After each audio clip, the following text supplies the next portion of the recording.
Good morning. Give yourself a pat on the back. And let's take a deep breath. And make no mistake that you are right here, right now, for a reason. Welcome to the On Purpose podcast, where together we will empower ourselves and others to live lives with more purpose and passion. Good morning, Jared. How you doing today? Good, man. I'm appreciating your fancy outfit again. You're looking sharp as always. Thank you. Rocky Mountain Ventures Club meeting, so got to dress the part. Yeah, that's a good thing to do is remember your audience and, go out there to put your best foot forward. So I am excited for what we're going to talk about today. I'm really excited about the feedback we're getting on the podcast. So please continue to send us your messages, either on Instagram, Facebook, email. Make sure you're doing the homework because we're going to grow together through this process. And when we say we're going to grow together, we mean all of us. And we're excited about doing that with you. Yeah, that's the most important piece. We really hope to see that continue to grow. And we know that it takes consistency. So that's why Jared and I are doing the homework every week. We're growing from it. We know it works because we're not just sitting here preaching without acting. We're acting on it too. And it's already made a difference to helping us live more purposeful lives. So just to recap last week, remember we're still waiting on homework about the advice homework, the 2 to 3 scenarios where you've given advice without qualification and you listen to someone without qualification. So if you haven't got that in, please get that in. And we're going to get to today's episode. In today's episode, we're talking about collaboration. Are people are collaborating because it's true teamwork with beneficial value, or perhaps not collaborating because they see other people as a threat? So with that, Jared and I thought it would be a good idea to talk a little bit about how we got here. Yeah. How this unique collaboration happened with we come from very different backgrounds, difference in age, time growing up, law enforcement, cannabis industry, lots of differences in our lives. So Jared, why don't we get a little bit of background from you, kind of your journey to here over the past 5 years or so? Yeah, well, I've been a policeman for 21 years, recently retired, and in 2014, I'd fulfilled a lifelong dream, or at least an adult life dream, of competing in a mixed martial arts fight. And it was a very interesting time in my life. I was 42-ish roughly, so a little older than most people who are fighting. And I had a pretty good community support base from being a policeman here for years and coaching youth wrestling. So I started, it was actually back before blogging was a real popular thing. I just started sending out emails to all my friends and chronicling and journaling my training, how I felt, how many workouts I had, how I was eating. And it created this following. And it really awoke in my spirit again to the fact that maybe I was taking the easy road in life. Not that being a policeman's easy, but I was pretty good at it. I had been doing it for many, many years, and I could just kind of go on autopilot and do it every day. And I had forgotten that I loved writing, and I loved storytelling, and I loved competing. I loved seeing what I was capable of. So that fight really put me on a different path. It reminded me that I had always wanted to run businesses. I wanted to do more than police work. So I competed 4 more times. I bought into the gym we train at, so I became a partner there with my coach. And I started writing a lot. I started cold emailing different editors for big publications, submitting articles just to see if I could get my foot in the door, and it turned into a whole nother business venture. So it was a great time, and it's kind of where I'm at now, and it opened my eyes to really what I was capable of doing. Wow. So what was the true catalyst piece that made you leave after 21 years in the police force? Because anybody, no matter what industry you're in, police force or not, it's hard. It's hard to leave somewhere that you've been for 21 years. You have that security. Well, what were the true catalysts for that? It's interesting. I genuinely wanted to be happy.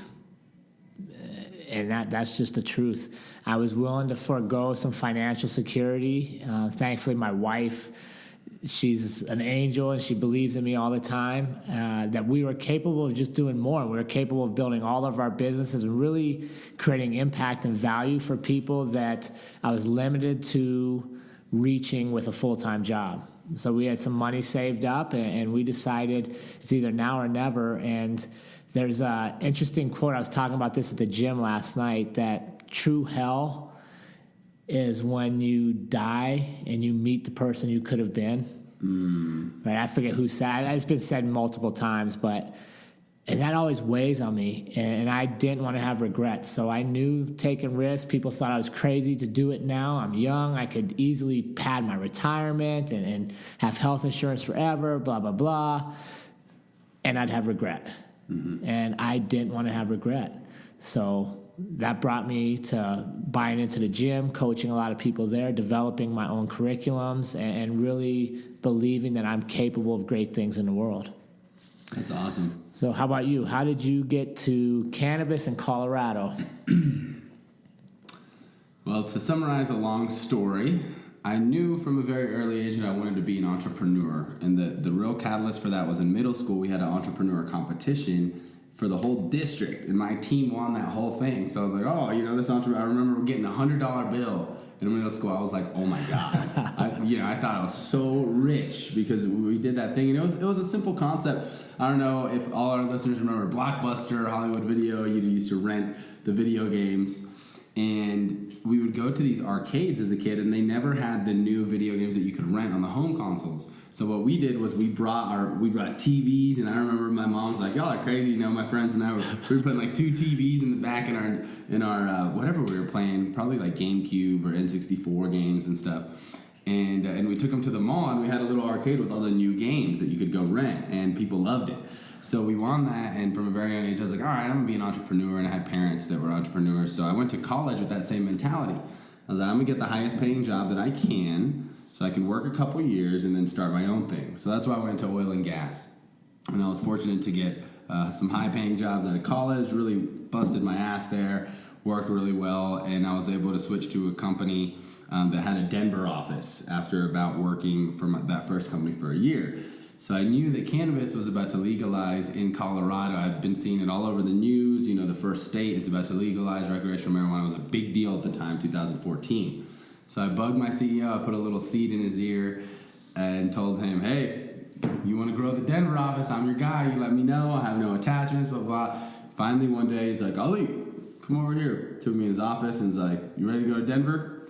And the rest is history. I went up. Took about a year before I ever did anything with the cannabis industry because I was so busy just working. But, you just go in there with that intention, that desire, and things just kind of start falling into place. So a buddy of mine calls me up. It's like, hey, I saw you're in Denver. Here you're a business guy. Would love your opinion on this product. And essentially he told me that it was a way to dab without the torch, to consume cannabis concentrates without the torch. We can talk about what all that is another time. But we started there, and the rest is history. So interesting. So you're coming from oil and gas, which is a traditionally very conservative ideological group, practices, completely flipping to the opposite side, the very liberal side of marijuana. What feedback did you get? What kind of opinions were people offering you as you were making that switch? And how did you filter which ones you wanted to listen to and which ones you tuned out?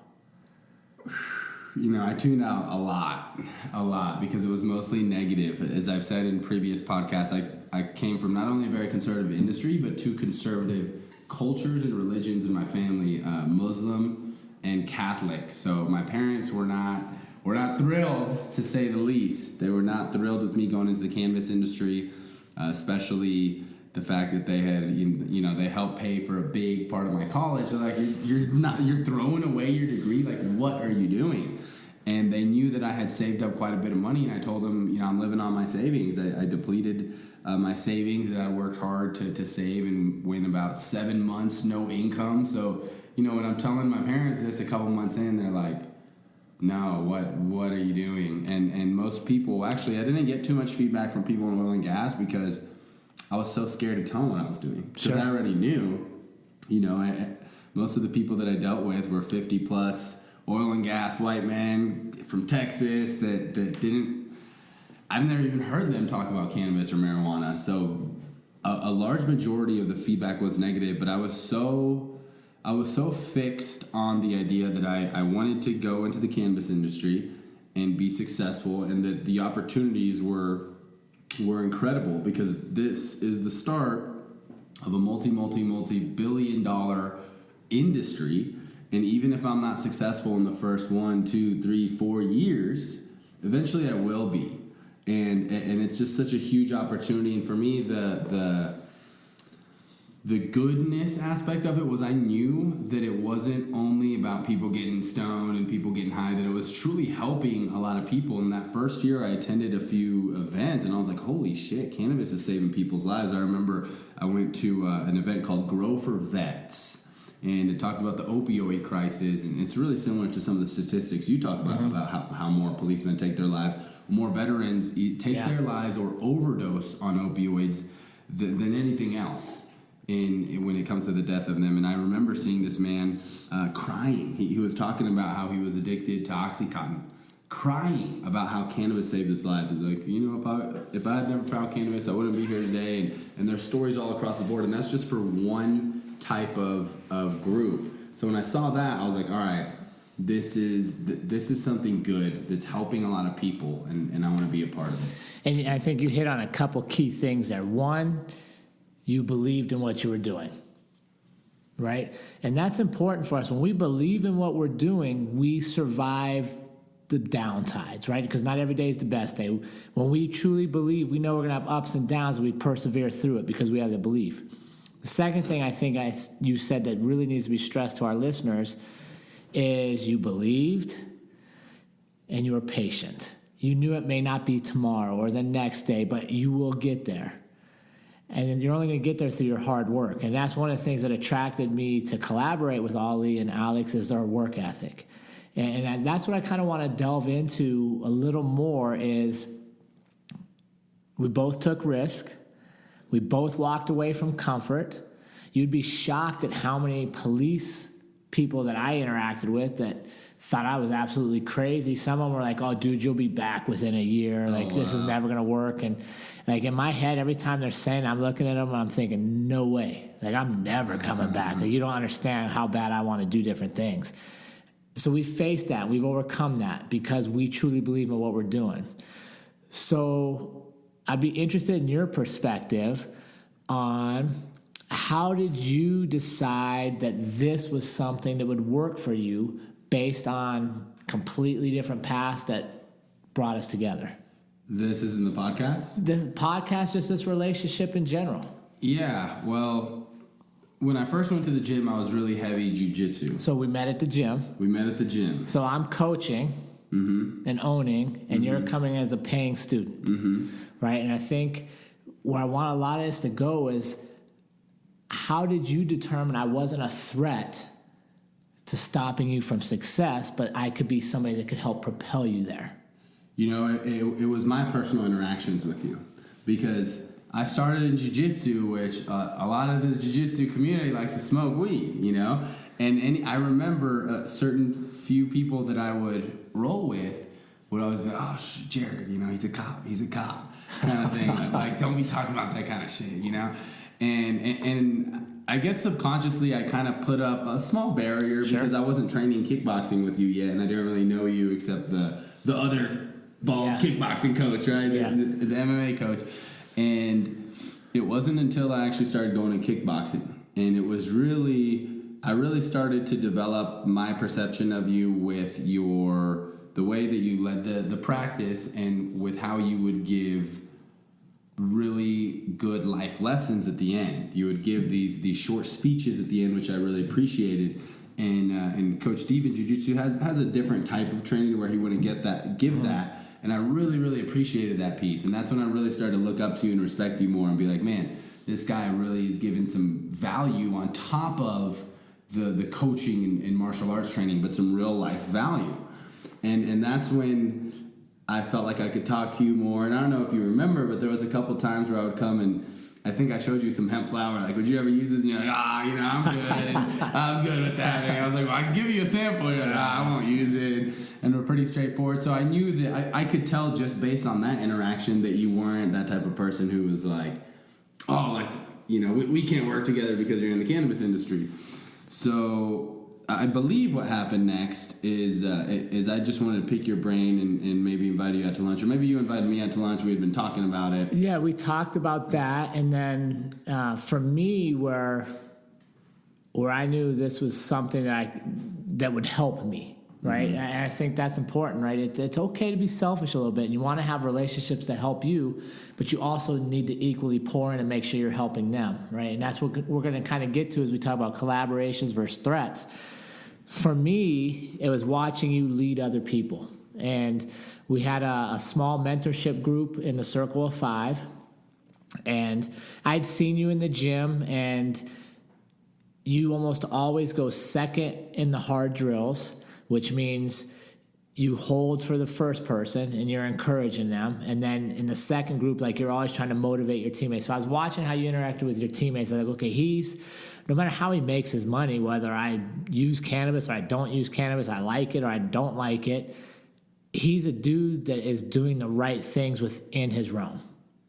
Right? So instead of looking for all the reasons we're different, I like to look at what are we doing that's similar. Mm-hmm.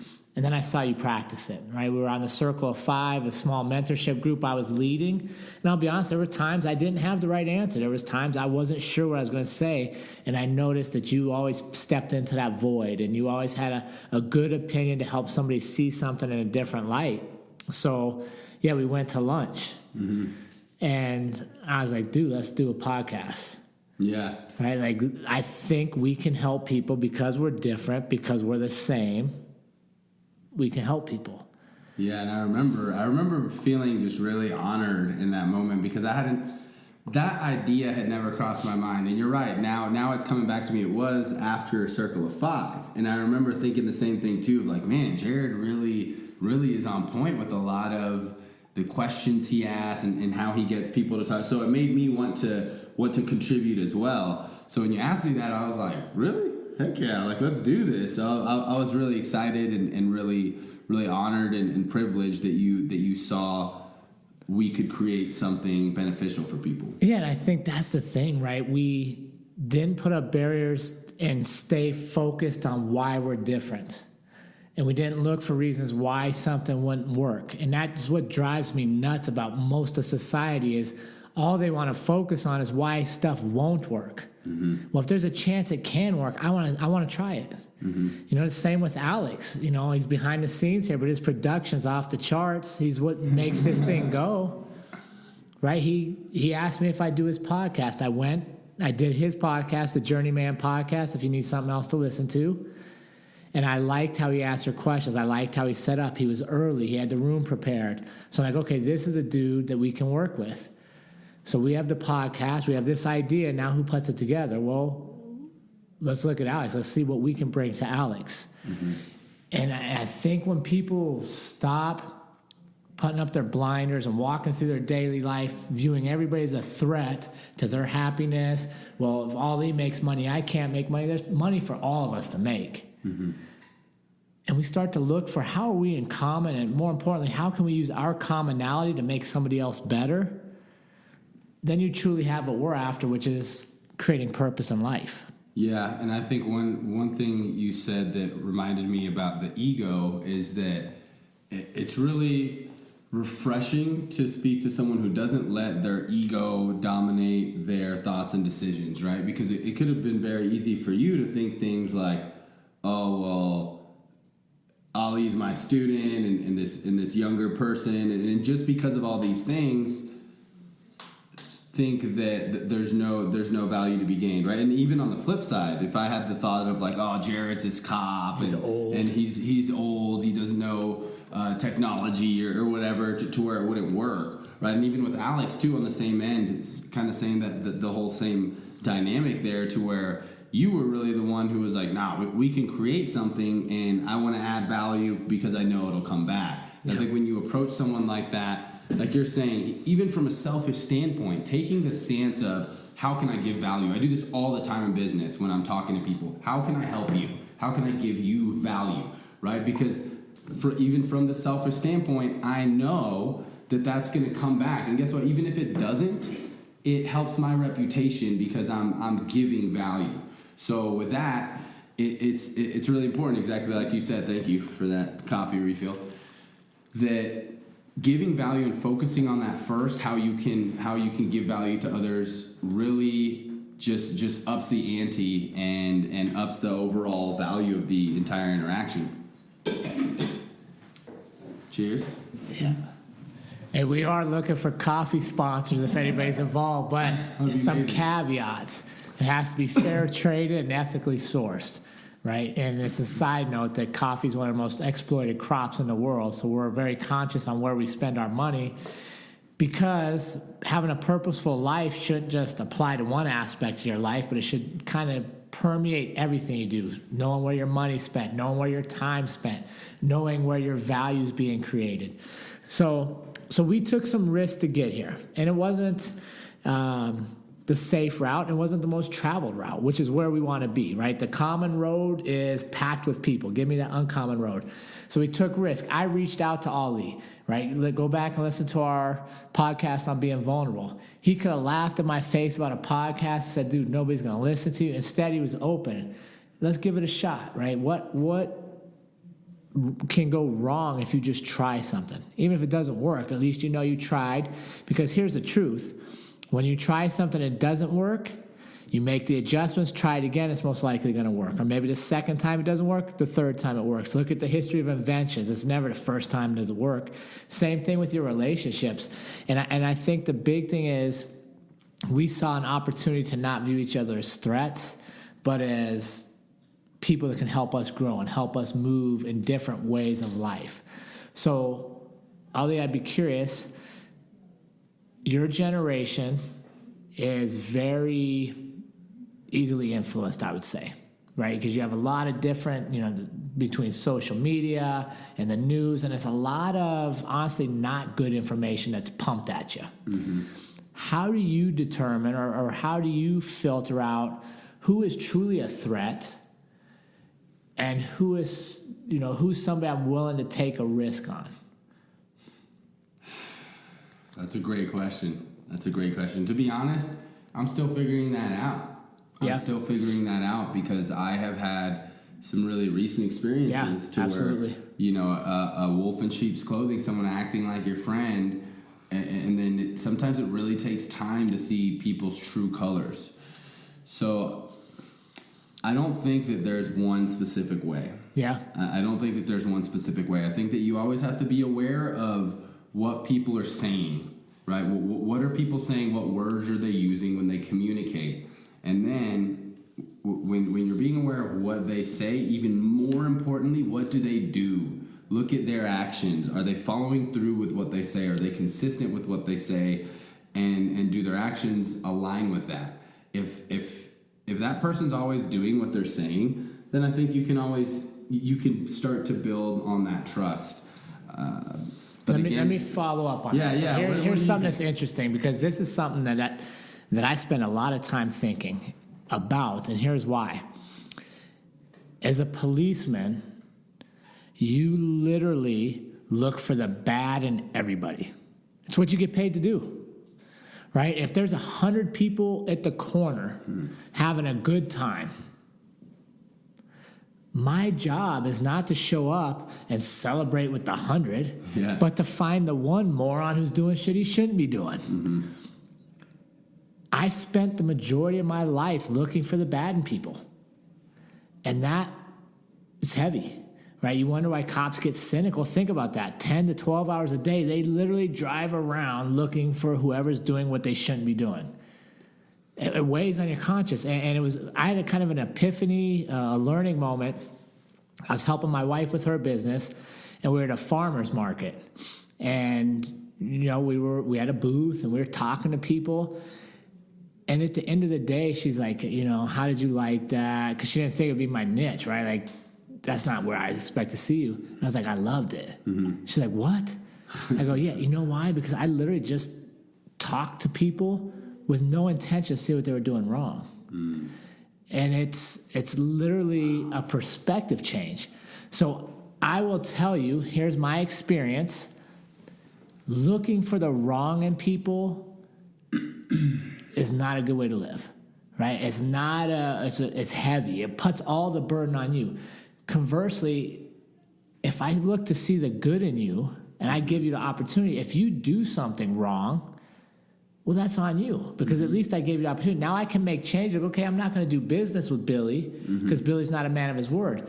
But Billy had a chance to do business. Right. I spent the majority of my life never even getting to know Billy because it was safer that way, right? You put up those barriers. You protect yourself. Yeah, that's key. And the reality is, think about this, though. By protecting yourself, you hurt yourself.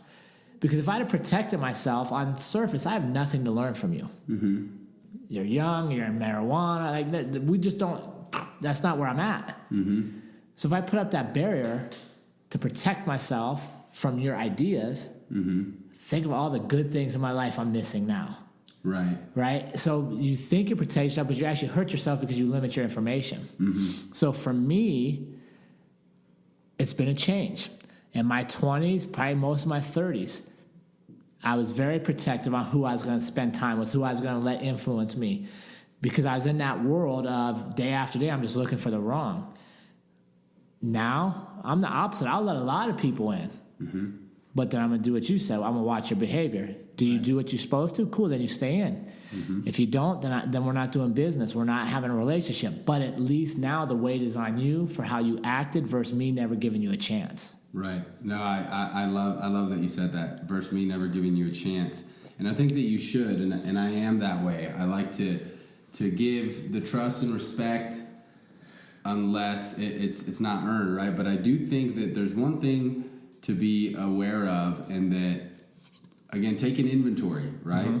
Who is in your inner circle, and realizing, having that awareness that even your own self, that's the most important relationship, right? Even your own self, even your own mom, your own dad, your own brother, everybody has the capability of hurting you, whether intentionally or unintentionally. Everybody does. So just be aware that if you are going to be that vulnerable, sometimes what is vulnerable, right? Being open to the point to where you are exposed enough to be subject to pain. So I think if you are aware of that, not necessarily having your guard up all the time, but if you're open and aware of that, you'll be okay, and you won't be completely crushed if somebody does hurt you that's really close to you, or that you thought that. What do you think about that? No, I agree. But then I think there's a follow-up, and that's where we can all do better, is communicate it.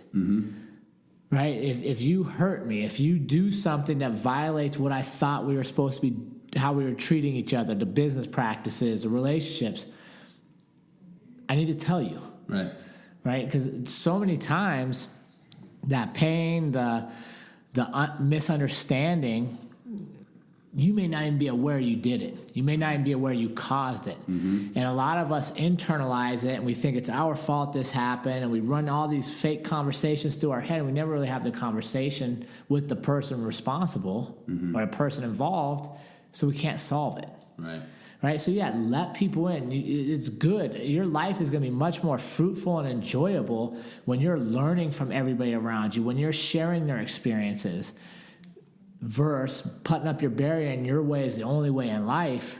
That's a pretty miserable way to live. Yeah, no, I'm glad you said that, because the communication piece is key, and a lot of people don't have those tough communications with the people close to them, because they don't want to hurt their feelings, right, or do this, but you have to let them know, hey, this is a problem. This is hurting me. Right. This is hurting our relationship.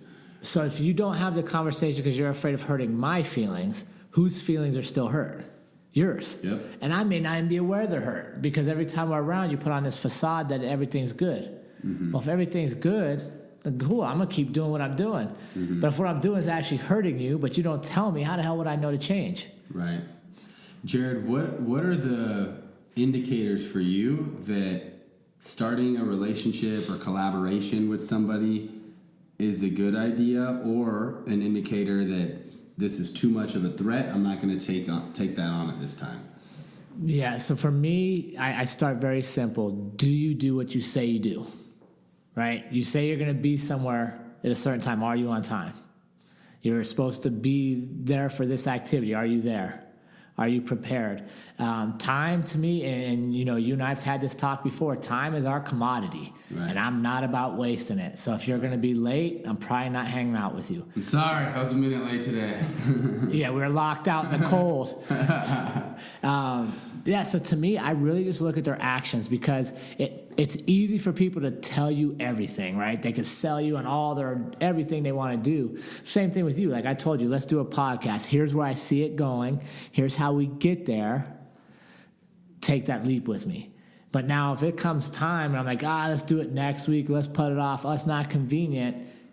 My actions aren't mirroring what I told you we were going to do. So that would be a red flag to me. Mm-hmm. And then I want to see how you treat people, right?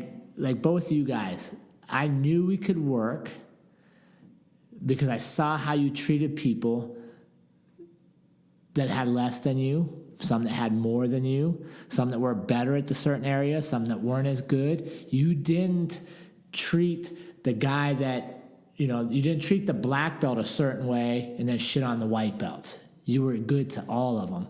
So when I see that and I watch and you don't necessarily know I'm watching, that's a huge tell for me. So do they do what they say to do, and how do they treat people?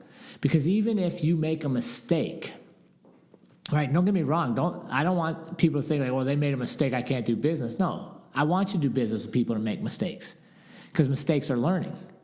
But I want you to make mistakes moving forward, make mistakes from the goodness of your heart, not playing it safe. Big difference there. So when I watch how you treat people, I'm like, okay, inside they're good dudes. So if we make a mistake, we don't get a podcast posted on the right time, we don't have the right hashtags, I forget what the homework's going to be. It's not because I'm not a good person, it's because I made a mistake. And then I trust that we're going to talk about it, and we're going to fix it, and we're not going to keep repeating it over and over. That's a good point. Before we jump to the homework, do you have any specific examples that really pop in your mind when you think about, obviously aside from this one, a really great collaboration or even a horrible collaboration that went totally wrong? Collaborations are the key to your success. So I think you should have multiple collaborations going on at any one time. I would say the best collaboration, or one of the most impactful, quite honestly, was when I decided to take that first fight in 2014. It was on the Army vs. Marines card. It's the biggest show in Colorado. It's a military benefit. Having a military background, it was easy for me to get on that card. Jeff Cisneros runs Sparta Combat League, and Jeff, from the minute I met him, and I had never met him before I signed up for that fight, but he was following what I was doing on Facebook. He was sending me messages, and we had a discussion one day, and he's like, you're just different. He's like, you're just different than a lot of these guys, so make sure you look into that. And the next thing I know, like every press conference that he was having, I was like the main speaker. I was up on stage with him all the time. And he was building his business through me, but I was also building brand awareness for myself through him. And it became a mutually beneficial relationship. And then that just kicked off. I was doing video interviews. He put me on Inside MMA. Like I was on TV shows with him. So I would say that was one collaboration that really, honestly, that one changed a big direction of my life. Do you have any collaborations that stand out to you as impactful, either good or bad? Yeah, I have one, and actually someone who just fought on the most recent AVM card, Michael Stack. So he is looking to get a little bit more business knowledge, and I'm training for my first MMA fight. He's a fantastic fighter, undefeated amateur and pro. So we're actually doing a little value exchange of some business consulting for some one-on-one MMA training. And he's just an awesome guy too, so that's a way that I'm getting to know him better outside the gym. He's come over here to B-Nails a couple times. We've just gotten started, but it's such a perfect value exchange there. So that's a really great collaboration to where I think we both feel like we're gaining a lot and that we're also giving a lot too. So yeah, I really like that one. Yeah, and I would say on the flip side, collaborations that didn't work, to me, I don't spend a lot of time on those, right? Which is interesting, right? If you want to ask success, I can tell you many successful collaborations. Right. Ryan Schultz at the gym, fantastic collaboration, right? Like we're creating something special together there. The ones that didn't work, I'll be honest, I have a short memory because I don't spend time there. Yeah. And I think that's kind of a key thing listeners should understand is, where do you spend that mental energy? And we've talked about this on other podcasts, right? I focus on, and I go back to all the successes I've had and the good relationships I've had, which is why the next one's going to work. Not going into the next collaboration and say, well, the last one didn't work, so this one can't work. Right. But I'm not bringing that same energy there. Like, I'm going in looking for success, looking for the reasons all of this will work based off the past other relationships that worked, not the ones that didn't work. I nix those quick and I move on. So if we sat here longer, I could probably think of one that burned down real quick, but I don't waste a ton of energy there. Right, and I think your mentality on this specific point is the same as mine, to where even if they didn't work out, every single collaboration has been a learning experience. Yeah. Right, and we've been able to grow from, and I think that's why it's so hard to think of one that went really badly, because even if I can think of past relationships that have ended, romantic relationships or friendships or whatever, every single one that I can think of that ended badly was still successful. During that time, we had a good time, we learned, we grew, and even though it wasn't a long-lasting collaboration or relationship, I still look at all of those as growth opportunities, because they were. And it taught you something. Exactly. Right? So why carry regret around? Like, if you're going to regret something, to me, I'm going to regret the things I didn't do, not the things I did that didn't work out. Yeah. Because that's just an opportunity to learn. Yeah, no worries on that. So where are we at with things here? So let's see. You got some homework for them? We do have some homework.